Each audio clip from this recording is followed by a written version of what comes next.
Hey, what's up guys and welcome back to Anime King, and today I'm going to be giving you part 3 of What If Naruto Was Banished from Heaven. Remember to get this one to 100 like as usual, share this to all of your friends on your social media platform, and also guys, don't forget to go ahead and check out the other episodes of the other channels. If you're new and this is the first time hearing my voice, yes, I indeed have 4 more channels. Anime King 2, Anime King 3, Anime Prince, and Anime Symbol. So go ahead and obliterate that red subscribe button and become a part of the Anime King family. And thank you for all of your help and your support. And don't forget to comment and tell me if you're new, so I can welcome you personally, guys. So without further ado, or wasting more time, how about we leap right into this brand new episode? Begin now, guys.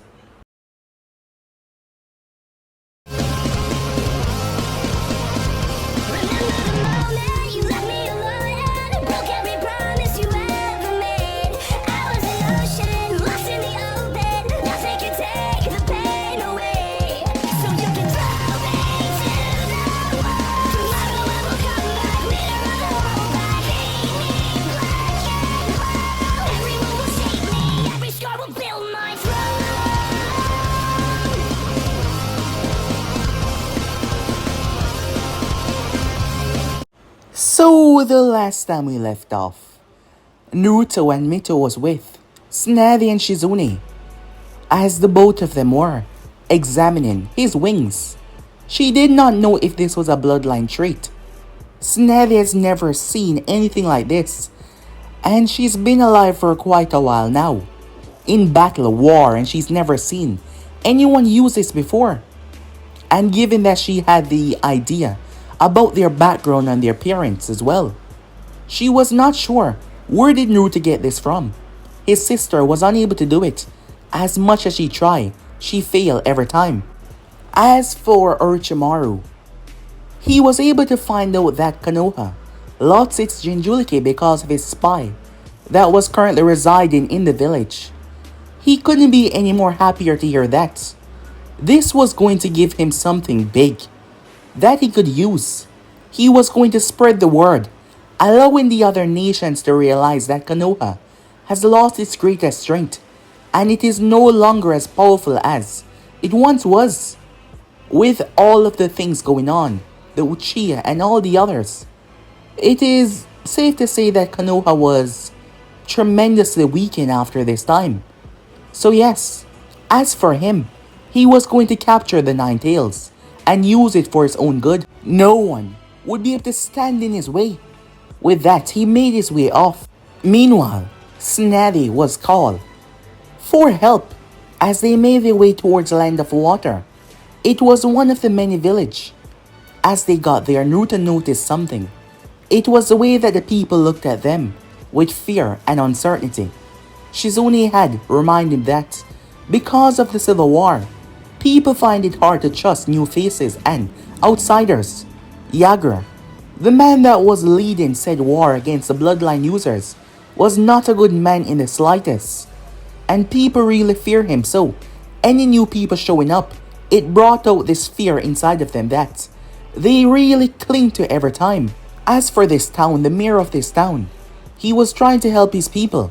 There was a strange virus going around, and it was hurting majority of them. The kids were outside playing as Mito went over to play with them as Naruto stood there, where he was able to meet a friend. She was the same age as him. She had a younger brother, so the both of them were older siblings, while Naruto was not really older than Mito. Well, by a few minutes, but he saw himself as the older one, and Mito also saw him as the older one as well. So yeah, it worked out pretty much well. The girl introduced herself as Mina, as both her and Naruto quickly became friends. She seemed to like him. She had made her way off, as Naruto heard something down the road. When he arrived, Mina was standing up for her uncle. A few of the loyalists were here. Something was going on between them and her uncle, as they were going to kill him, but Mina got in the way. They hurt Mina by hitting her, and Naruto came there and broke a few bones. The ninjas were shocked when they saw they were losing to a kid, a child. They ran away because they could not stand up against Naruto, as he put them in their place. However, the people were so fearful because now they were going to come back with more forces and they were going to be the ones that suffer. That is when Naruto informed them that he would be here to do something about it. He didn't know why, but he wanted to help these people, despite feeling like he should not. Returning back to Snevy, she was upset to hear what he had done. Yagura was not just any man, he was a leader of this village, and things were bad. They were getting really bad. Snevy was able to isolate the virus and find out what she could use to suppress it and help the people's immune system fight it off. However, the big problem was Yagura now, and the people that he was going to send after Naruto. However, she would not just stand there and let them hurt him. Of course not.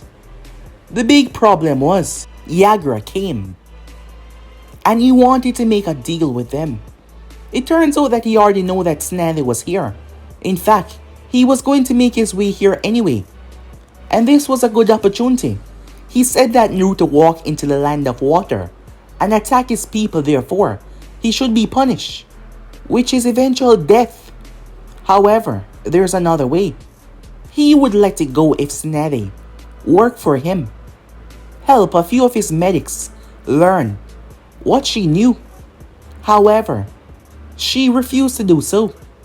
He then said that he was going to kill Naruto then and burn this town. Naruto was shocked that the man would do that. He was a leader. He then mentioned that he was going to kill the envoy that they came with, and that included Mito. Naruto lost it as he rushed back to see several ninjas attacking. Shizune was overpowered by them. Naruto moved with such speed they were unable to react. He killed a man in a few seconds and another one. They were barely able to blink. He told him to go inside, as Mito told him to be careful. Shizune grabbing her and running inside with the other children. Naruto got mad as a massive flame bubbled up inside of him and exploded outwards. It formed a monstrosity that had 6 eyes and 6 arms. It started to decimate Yagura forces while Naruto went after Yagura. Naruto pulled out his trusty blade as the both of them started to clash. Despite Naruto's unusual strength, Yagura was overpowering him. Given the fact that Naruto was just 8 years old, well, it's not really surprising. However, Naruto started to get mad, and the blade that he was holding on to started to blaze with a fire so hot that it started to eviscerate the water. While that was going on, the bloodline members were coming. It turns out that Mina's uncle was a bloodline user, and so was Mina as well. However, she had not awakened the family bloodline. The loyalists had heard some rumors, that is why they were giving her uncle a hard time anyway. He was a spy there for Meitarumi, who was a leader of the bloodline faction. He quickly informed her about Yagura arriving, as Mei wanted to get Yagura one-on-one for some time now, so they could finally end this civil war. However, they were too late. Yagura transformed into the Titanic Beast. Naruto's fire died out as Snevy watched. He was crushed. Mito rushed out of the house.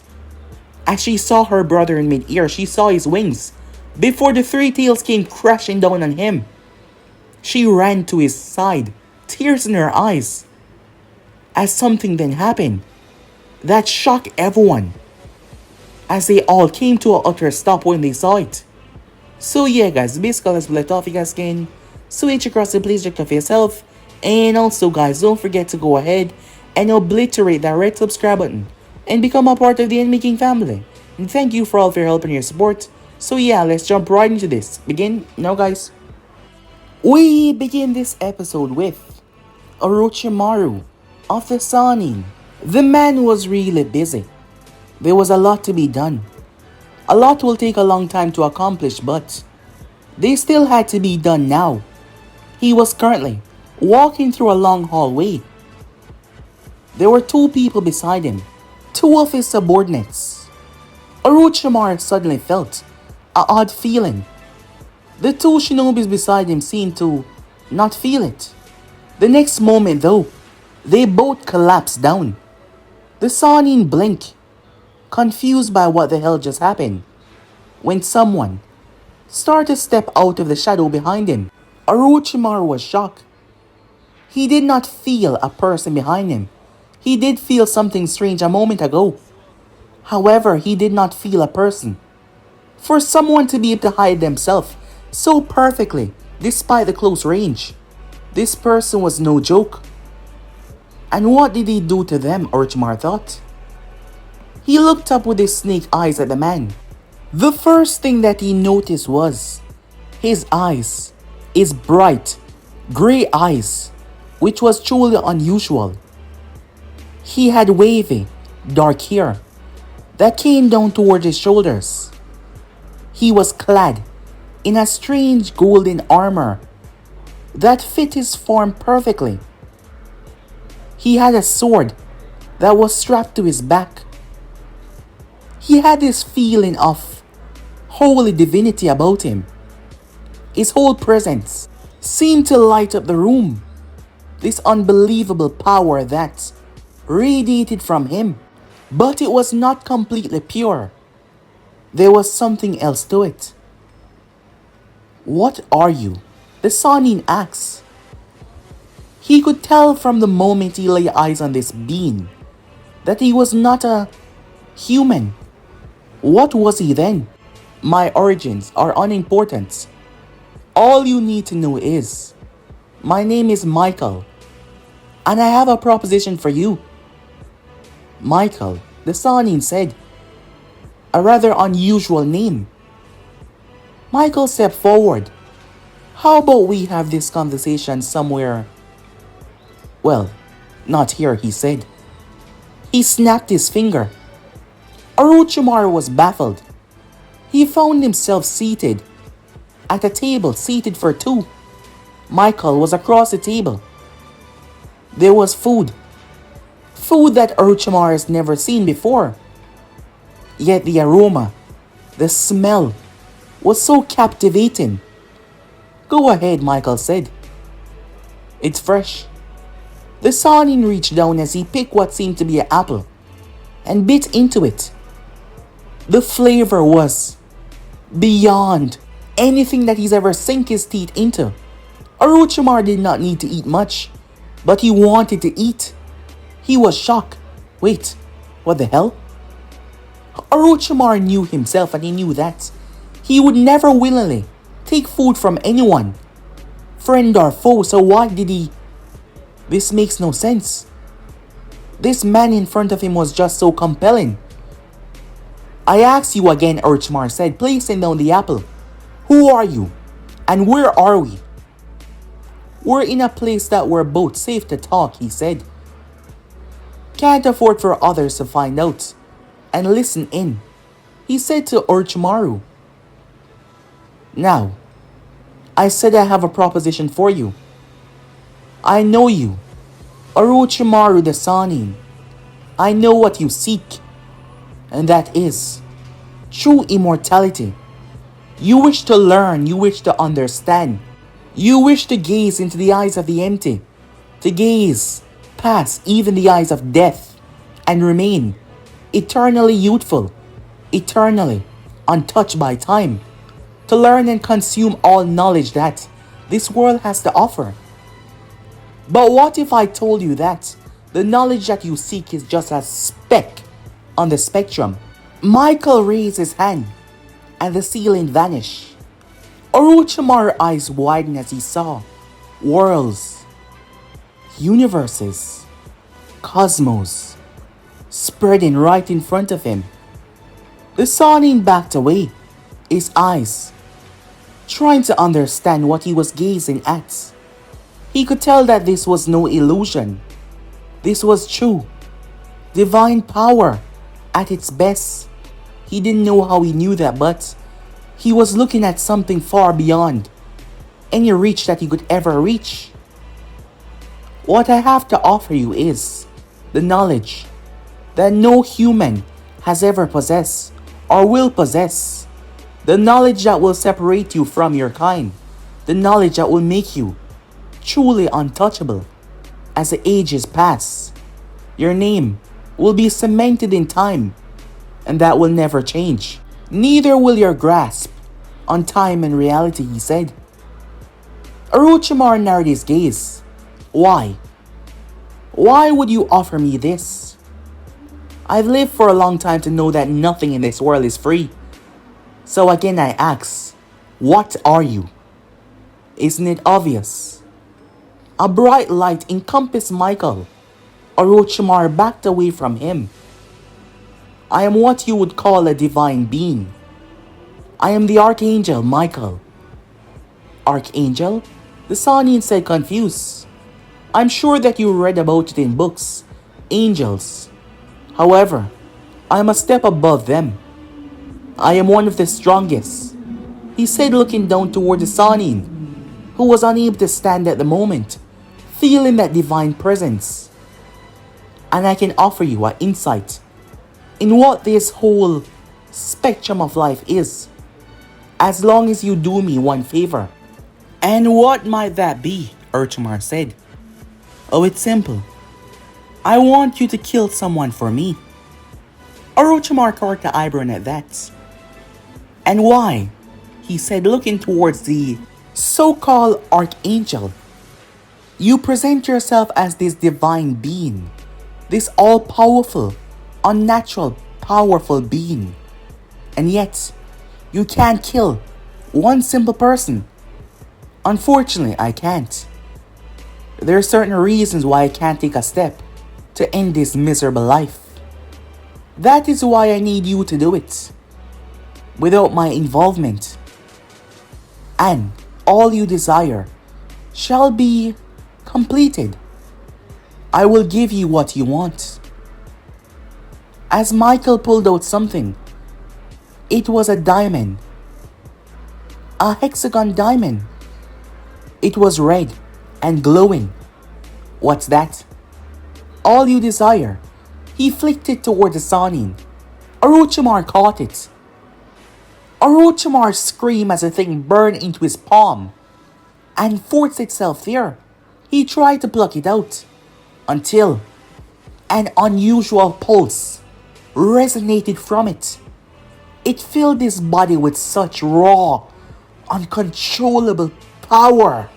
The Sannin eyes burst with power. His body trembled. He picked himself up. What is this? He said.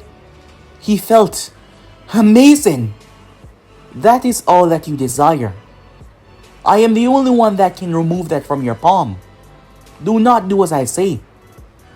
Michael held his hand out as the thing plucked itself out of Orochimaru's hand and returned back to him. No, Orochimaru said, as he was already hooked on the power. Don't worry, Michael said. You will have it back. And once you complete my task, you will get to keep it forever. This is your source to gain everything that you always desired.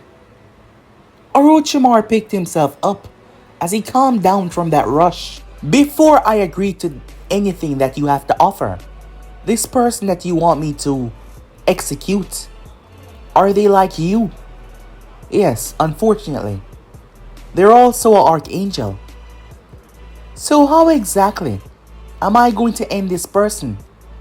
That power I just felt was unbelievable, but from the way you speak about yourself, I can tell that this doesn't have what it takes to end your existence. Yes, that's correct. If you were to fight me with this, you would lose miserably.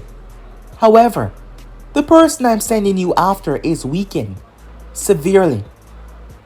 They have lost a lot of their power. And the moment is now before they regain all that power. Michael held his hand up. A blonde-haired boy was standing there. His body seemed to be a hologram. Who is that? He calls himself Naruto Uzumaki. And he's the one that I want you to execute. Wait, Uzumaki? As in, yes, Michael said. The brother of the tail beast holder. The one that you're searching for. Wait, how do you know that? I just got that piece of information. I know a lot. Things that you can't even imagine. So what do you say? Orochimaru of the Sanin. Do we have ourselves a deal? Orochimaru gazed down towards the hexagon diamond, and a smile came on his face. Meanwhile, that was going on. At the land of water, on the ground was Naruto's blade. The blade that he had found, that seemed to fit him perfectly. And in the center of said blade was the shape of a hexagon. Something was missing. Something was supposed to be there. Like the same hexagon diamond that Michael just gave to none other than Orochimaru. The blade was glowing and pulsating on the ground. A part of it was being used. Orochimaru had had the hexagon diamond ingrained into his system, fused into his arm, to grant him unlimited, uncontrollable power. However, the main focus right now was what was taking place. Mito came to a stop. She was frightened. Brother? She said, unable to fathom what was going on. Mina, who had rushed out after her, knowing that it was Naruto's younger sister. Naruto had risked his life to save her and her uncle. The most she could do was stand by and protect his sister. However, Mina came to a stop as she saw it as well. Over to the other side, Mei Terume and the others stopped as they all gazed up towards the heavens, with a shocked look written all over their face. At the front center, Tsunade Senju was baffled. The gigantic turtle, the Three Tails, was being hauled up in the air by what resembled Naruto, but he was different. His wings had changed from bright, milky white. They were now red, with strange black markings over them. At the end of each, it seemed to represent a talon, a sharp talon that could rip through anything. There were two horns that was jetting from Naruto's head, as he was using one hand, holding up the titanic beast, the Three Tails, like it was nothing. His eyes were blood red and glowing ominously. Naruto brought his other hand up and slammed it into the shell. The thing cracked as the Three Tails was blasted up in the heavens. Naruto flapped his wings once. He seemed to cut the space in between them as he appeared above the beast, his glowing eyes looking down. He placed his hand right in the center of the beast's stomach and released an unusual pulse. It was like a meteor. Flames caught onto the Three Tails. When it hit the ground, everyone had to move away. A massive backlash, a wave of dust and debris, swallowed the entire area. Naruto lowered himself, unaware of his changes. He was just so angry. And the more angry he got, the stronger he seemed to get. So he started to dive into that anger. And it was causing his strength to skyrocket. He slowly started to approach said beast. The Three Tails flipped itself over. It had no other choice. It started to gather a tail beast bomb while Naruto was slowly walking towards it. It created as large as it could. It was massive. It raised it up in the sky. It did not bother compressing it. It shot it right towards Naruto. Naruto held his hand out. His blade soared through the sky and landed right in his palm. He gripped it before he sent the energy from his body into it. A red hue appeared around the blade, extending its reach. Naruto pressed it into the ground before he brought it up, and it did something truly unnatural. It sliced the tail beast bomb into two. But not just that, it sliced right into the Three Tails. destroying the chakra that was used to make up the beast. The tail beast bomb erupted as it became unstable. A violent blast washed over Naruto. His wings curled around his body, protecting him completely. When he unfurled them, his red eyes gazed upon the bloody, burned body of Yagura. Naruto walked. The ground was being ripped apart and torn open because of his blade, which was pointed downwards. Yagura saw him coming as he tried to crawl away. Naruto appeared above him and stomped into his back. Blood escaped Yagura's lips as Naruto kicked him in the ribs, flipping him over as he collapsed on his back. "No, you don't have to do this," he said, feeling the despair of death at this moment as he looked into those cold, unforgiving eyes. "I told you to run away. I told you to leave. I told you that nothing had to come out of this if you just flee. But you refused. You wanted to stand against me. You said you were going to hurt my sister." Naruto reached down and gripped him by his throat. "And I told you the moment you said that. Something like that can never be forgiven or forgotten." Naruto raised the blade. Yagura held his hands up as Naruto drove it into his chest. The man screamed. Strange red cracks started to appear all over his body. His eyes started to bulge. His skin started to fluctuate. Before, boom, he exploded.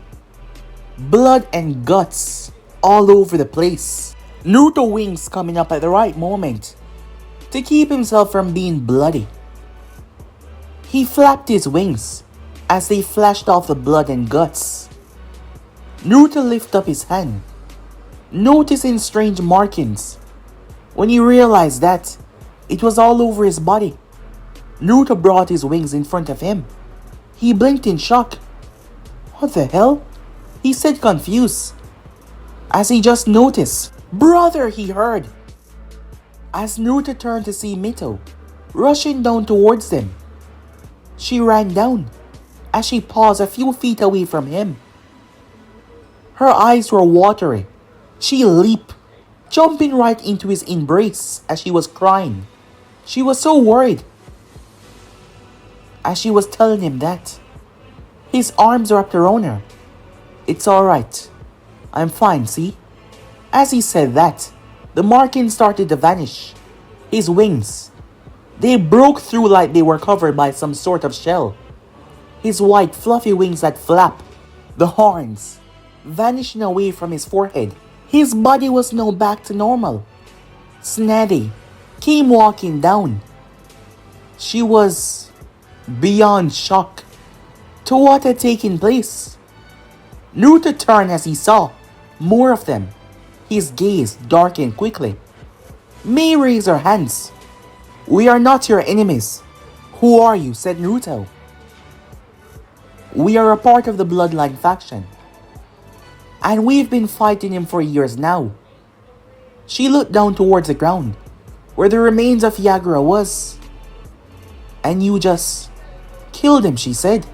Couldn't believe that she was saying this to a child.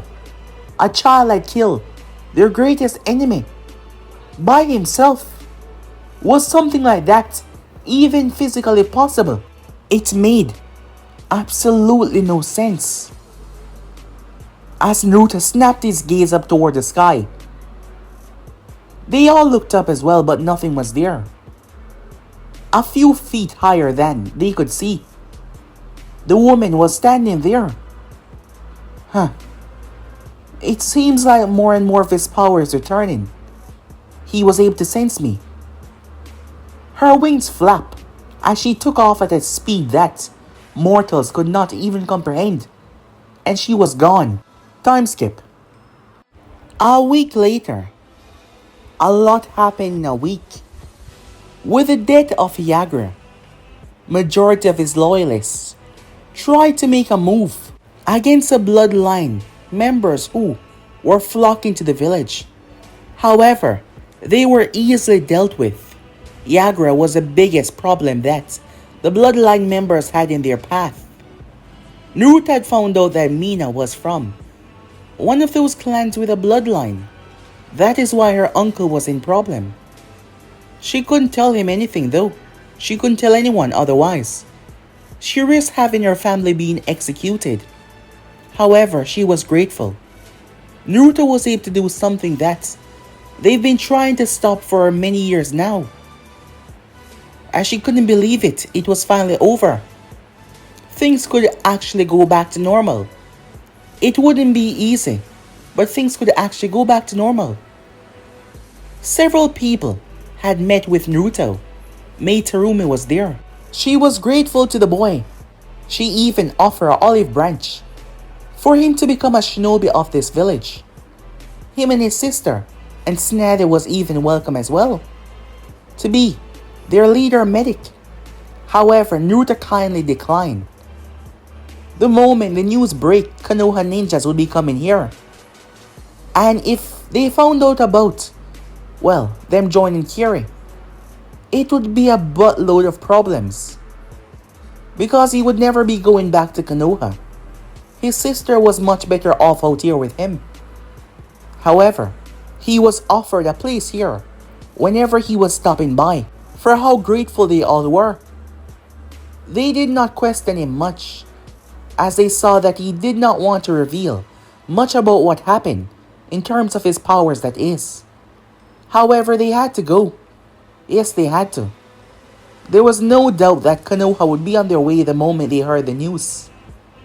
At the last day, Naruto was standing with Mina, saying his goodbyes as he would be heading out bright and early tomorrow morning. She was acting unusual. Before he could say anything else though, she moved towards him and placed a kiss on his cheek. She pulled back, her face blushing up a storm. She seemed rather happy. "Thank you for everything," once again she said. "I hope we can meet again." Naruto nodded, still a bit surprised by the kiss. It was so nice. Unfortunately though, they had to leave. Word spread around the elemental nation like a wildfire, as many people, many civilians that were nearby had saw what happened. It took a while because Kiri was away from the other islands on the water, but once it hit the mainland, it spread. Hiruzen had quickly sent these people out. Maid Terumi had made sure that no one knew the name of Naruto.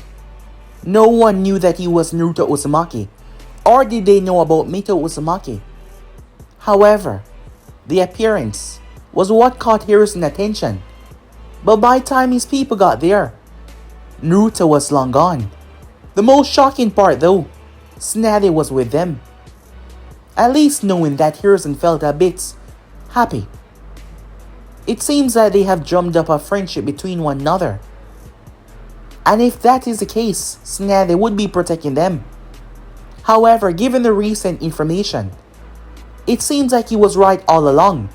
He knew that Naruto was something special, and from what the people said happened, yes, he was right about that. The boy was truly something special. Meanwhile, unknown area, the ground was trembling and vibrating. Slowly but surely, it started to crack. Black smoke started to seep out of the ground. The black smoke formed into two people. As it solidified into two people. They looked like people, but they were surely not. "Are you sure it is wise? If they spot us, we will be killed," a woman on the right said. "We have to do this. Didn't you feel it?" "Yes, but it's impossible. After what happened, how could he be here? We have to search." However, before they could even move, someone landed right in front of them. Bright, wonderful wings spread out. The both of them stepped back in fear. It was that woman that has been watching Naruto the entire time. She raised her hand. You two are not supposed to be here. The man raised his hand to fight back. Please. I will smite you where you stand. Go back home immediately. He's here, isn't he? The man said. She raised her eyebrow towards him. I'm afraid I don't know what you're talking about. Now leave. That's the only reason why. You're here, isn't it? He's here. After all this time. The man was pushed out of the way. The woman was eviscerated. She turned into smoke and vanished. Her existence erased by the angel. The man was shocked as she had just saved his life. The angel turned her hand towards him. However, he brought his hand down as black smoke erupted from the ground. She smite, however, he used the opportunity to flee, running for his life. Her gaze fixated on the ground as she scanned the area. He's gone, she thought to herself, knowing where he was, but going there was not such a good idea. Damn it. She flapped her wings as she took off into the sky as she kept surveying the area. Time skip. The group was currently in a hotel, sleeping, well except for Naruto. The more time passed, the less that he had to sleep. Sleep was not really a necessity nowadays. His mind has been focused on what happened to him. He was not sure. Tsunade had been the one to give him description of how he looks. After what happened, he had no idea that he had horns on his head. He was rather shocked to hear her say that. However, she had no reason to lie, as he wondered what he was turning into. Once again, Naruto felt it. He did not look up though. He remained docile and lowered his head and waited for the right moment. They got closer. Naruto flew into the sky, cracking the roof as he did. He slammed into someone in mid-air. The both of them have bright white wings. Who are you? Said Naruto, gripping onto the woman. However, she placed her hand on his chest and hit him with an unseen force. His body propelled down towards the earth. His whole frame caught on fire. The speed that he was going was just so much. Naruto fell in a forest, a distance away from the town that they were in. The whole forest was annihilated. The wave consumed everything in fire. Naruto coughed as he pulled himself up, looking around at all the destruction that his body caused. And yet he was unhurt. He felt a bit of pain, but it soon subsided. He was getting stronger. However, now he knew he wasn't alone. Someone was watching over him. Someone kept on following him from here to here. And he had no idea who this woman was. But he wondered how long has she been watching over him. Maybe there was some things that he did not even know about himself. For now though, he was going to head back. As he did that, time skip. Days turned into weeks, and weeks turned into months. Throughout all of this, Tsunade was keeping to her promise and training Mito to the best of her ability. She was mostly focusing on her chakra control exercises because she had a lot of chakra, and she was finding it rather hard to control. Months turned into years. As the time drifted by, the both of them were growing. Naruto at an unusual rate. Tsunade could swear that he was much shorter last night. In one day he was shooting up more than your average adult. Not to mention, his body was not exactly normal, and she's seen that for herself. Naruto did not seem to possess chakra. Or if it was chakra, it was just so unusual. She had no idea what it was. doing exams and tests on him. His body was getting more and more unusual as he grew. Yes, it was. As few years passed by into their journey, they've been all over the place. It was a few weeks after they left Kiri that word break about the nine-tailed Jinchuriki being on the run. The whole world was now aware that Mito was out there. She was afraid about the people coming after her. However, Naruto promised her that it didn't matter what happened because he would always be by her side to protect her, no matter what. Time skip. She leaped away from the incoming attacks. Shizune, apprentice of Tsunade, eyes were fixed on the individual in front of her. As she waited, she threw several more needles. However, they were all deflected. She threw several of them out, forcing the individual to leap up in the air. Shizune leaped up in the sky and kept on assaulting her with needles. One hit her in the shoulder. Come on now, stop slowing down. You have to get through the transition with the same speed that you're moving at, otherwise you will be taken down. Shizune was relentless, keeping the person on their feet. However, she was smiling as the individual that stood in front of her was getting better and better as she played on. She was able to leap out of the way. Shizune spun and blocked said weapon with a long pair of senbons that were extremely durable. She turned and kicked the person in the stomach, who flipped and landed before kicking off right back towards her as they clashed. Red hair that was tied up in two buns. As she spun and dived and ducked, she leaped away as she landed on top of a wooden stool as she balanced with one foot.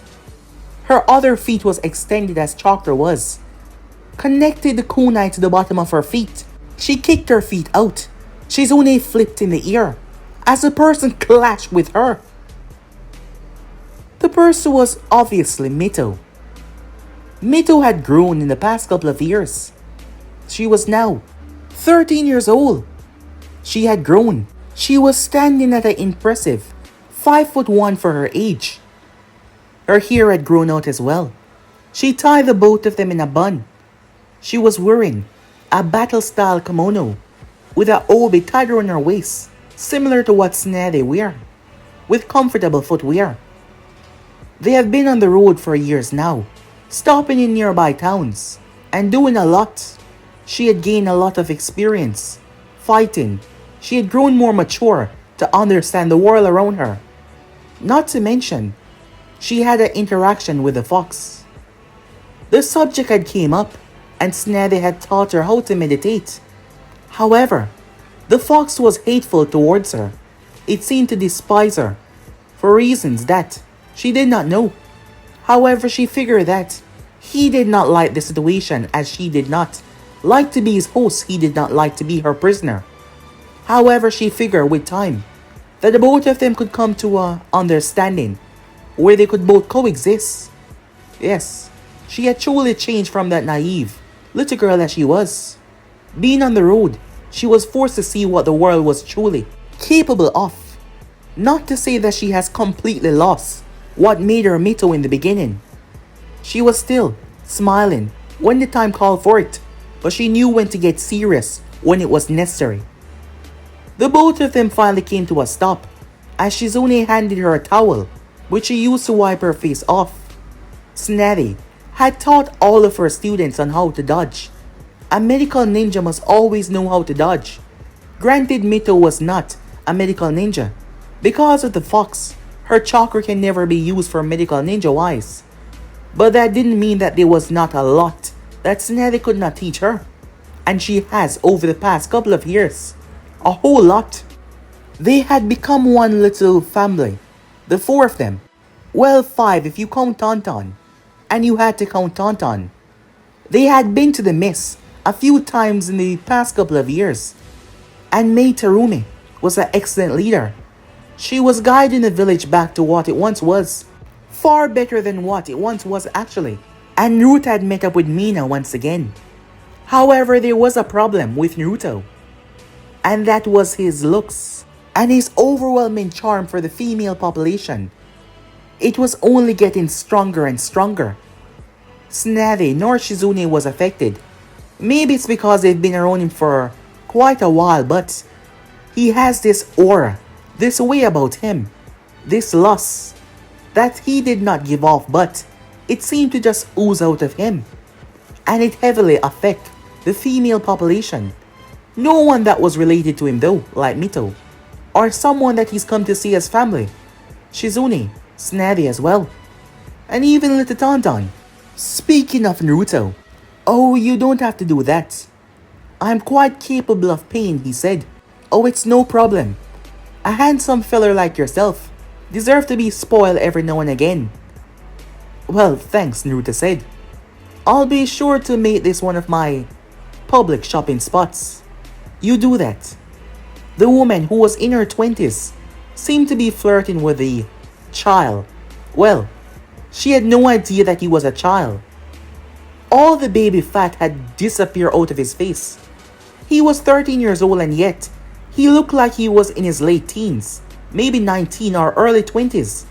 Naruto was standing at an impressive 5'7", and once again, he was only 13 years old. He was growing at an extreme rate. Not to mention, his overall attractiveness seemed to just explode overnight. As the time went by, the more he seemed to be becoming too much alluring. His whole thing seemed to be set for that. Not to mention his ability for desire. The older he got, the stronger it got. He could ask someone what they desire, and they would tell him. It doesn't matter how embarrassing, how shameful it was. They would tell him anything. He smiled at the woman. Her cheeks were red like tomato. He didn't know why, but this whole flirting thing seemed to come natural to him. And once again, he was only 13. Now that was the strange part. Now for his strength and skills. Tsunade had never really trained Naruto before, but she had sparred with him, and she was able to understand what he meant when he said that he was stronger than most. His battle with Yagra had been enough to tell her that. However, seeing it up close, fighting off against him, that is when she was able to find out what he truly was capable of. Naruto started to head back, a smile on his lips as many of the women, and even some of the guys, swooned over him. He wasn't into the guy part. However, it seems like his charms affect almost anyone. Well, guys that are into guys, that is. But he wasn't into that. But he couldn't turn it off. Over the years, they have helped a lot of people. Tsunade with her medical ninjutsu, or when things went wrong and they had to fight. He's been kissed at least 100 times by now. Either by someone similar to his age, or by someone in their 20s or even their 30s. Mostly on the cheek for thanking him for helping them. But some was so overrun by his ability. Or maybe it was just him, because he was extremely handsome. Not that he was bragging, but he's been kissed on the lips several times before. By the female population, of course. And there's been countless girls that asked to be his girlfriend. Yet he was always moving, so he couldn't afford to have that. He was told that long distance relationship didn't work, as it would be hard to contact them. He could fly though. However, it was too much of a hassle. But there was someone that he liked though. Mina. She was rising through the ranks. She's become a ninja recently. He rarely see her, but he liked her. As he made his way back home, unaware of the danger that was going to be waiting for him, he stopped off at the nearby bar. Naruto-saya Tsunade was already hammered. He shook his head. She did not drink much lately out of stress. She just did it for fun now. And something big had happened to her. She got over her hemophobia. Yes, her fear of blood. They were on a mission, and Mito got injured. She had to step in. She did not even notice all the blood. and she'd realized that it no longer affected her. That event had shocked her system into helping someone that she cared about. She's never had children of her own, but she saw these two as her own kids. Neither of them had met their mother before, so it was a warm touching feeling to them as well. As Naruto started to help her out, being around the same height as her, she threw an arm around his shoulder. She was slurring her words. "Come on, sober yourself up," said Naruto. "Remember, we're hitting the road soon." "That's not until tomorrow. Besides, you're the one that's gonna be doing the cooking." In his time of taking care of Mito, Naruto had been cooking a lot when they were much younger, and that had stuck with him, and they found his food to be wonderful. Snare even said that they could even open a restaurant. She was sure that it would be a big hit. There was no doubt about that. His cooking was divine. He didn't know why she said that. After all he did was follow the recipe. But almost everything he did, he seemed to do it perfectly. His energy was not like chakra yet. He could mimic anything that a chakra user could do, but on a much larger scale. There's a lot that he's learned about himself. A lot more that he could do now that he could not do in the past. Time skip. Orochimaru had abandoned many of his former goals. His goal of gaining true immortality. He did not need the experiments anymore. The tests, he did not need any of them. In fact, he did not need anyone. He had slaughtered over half of his forces that were weak because he did not need them anymore. The power that he now possessed, he could use it to take Konoha, but not just Konoha, the entire world. One by one, he could make the nations bow to him. However, there were certain reasons why nothing has happened yet. For one, Michael told him not to use the power. He should not use it against any of the nations. He should not allow anyone to find out about it until it was time for him to face Naruto. Orochimaru has heard a lot about this boy. He also heard about him defeating Niagara the Three Tails. However, Orochimaru knew that the power that he has was far stronger than any tail beasts, even the Nine Tails. He has grown exponentially smarter, wiser, and more powerful. This gem was all that he ever desired. It was embedded in his skin, right in his palm. He tried to remove it, but nothing he did could. The only person that could take it away was Michael. So unfortunately, he had to listen to what Michael says. So for the past few years, he's left Naruto alone because Michael told him that it was not time yet. Now that confused the Sanin. Michael did say that Naruto was regaining his power, whatever he was. So why would he buy time? Orochimaru really didn't understand. However, speaking of the devil, and he might reared his head, Michael appeared. He just appeared out of nowhere. A little flash of light and then he was there. "Orochimaru, it's time," he said. Orochimaru gazed towards him. "And why now? What is so different from now and the other times?"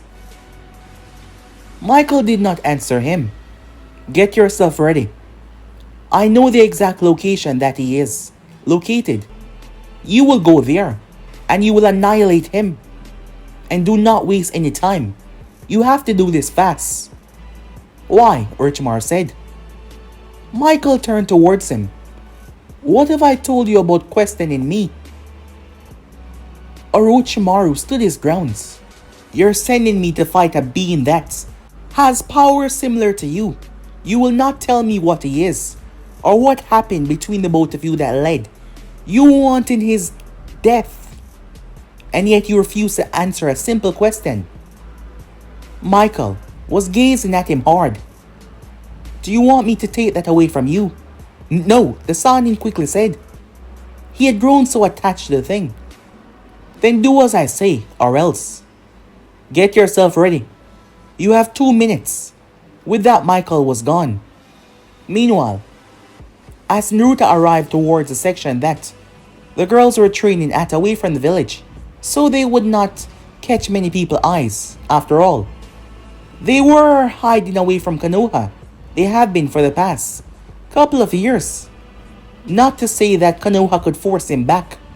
However, he didn't want to kill people unnecessary. So yeah, as Naruto arrived there to see his sister, she was sitting down, talking with Shizune. "You guys are back," she said as she got up, seeing them. "Yep," said Naruto. Snappy was fully back to normal. She used her chakra to burn the alcohol out of her system. And guess who's cooking tonight? Shizune smiled hearing that, as Mito clapped in joy, her happy, carefree behavior coming out when she was around the people that she loved. Naruto looked at them as he rolled his eyes. They're acting like he wasn't the one that cooked the most, as they start to move out. However, Naruto felt it before any of them did. He turned his gaze.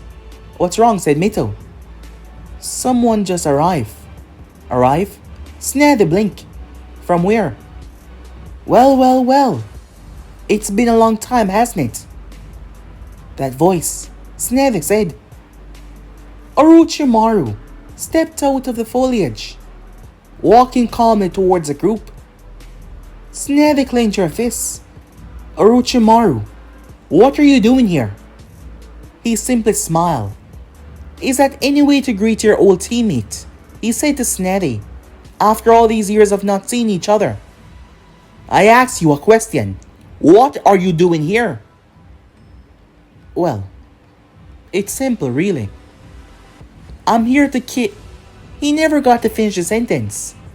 Snappy hated the man, and seeing him around here, with the people that she cared for the most in the world right here. After all that she's lost, she refused to lose anymore. And she knew that the Sanin could not be here for anything good. So she threw herself towards him. Orochimaru held his hand out as her fists connected with it. To her shock and the others, Orochimaru merely smiled. Nothing happened to him. Snappy was confused as he held her wrists. She had put a great amount of force into that punch, and yet he stood there, completely unfazed. "My turn," he said. He spun. Snappy could not control her movements as he launched her.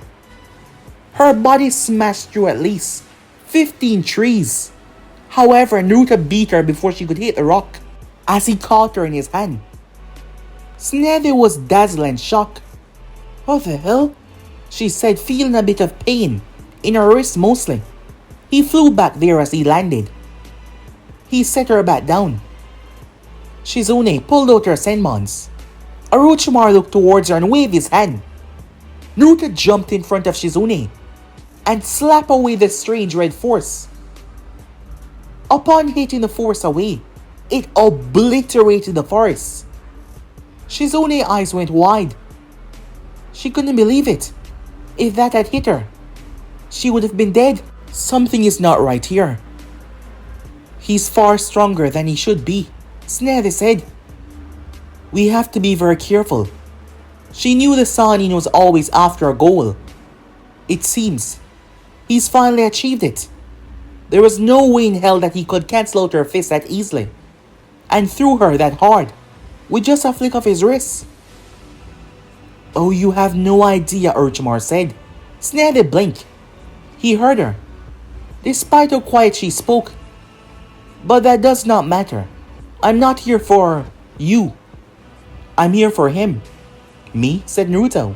"Exactly. But I am here for your sister as well.